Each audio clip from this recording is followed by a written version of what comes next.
We're going to get into another activity simulation here.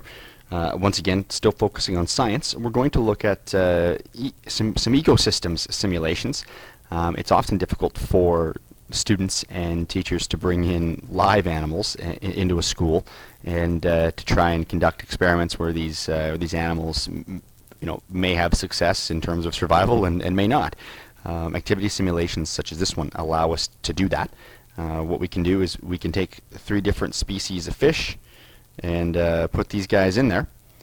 We can then also increase the number of plants from 1 to 3, so you can have a variety of plants, maybe only one plant, with some food and a little bit of a warmer temperature. And you can turn the bubbler on, so there's some oxygen.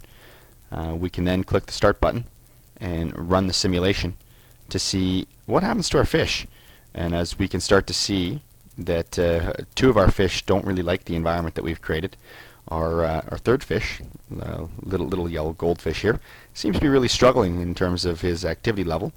And you can see that this goes up to, we're at day 19 or day 20 now, and we can still see that this little guy is still going. We can turn the bubbler off and start to see what happens, to see if this little guy continues to survive.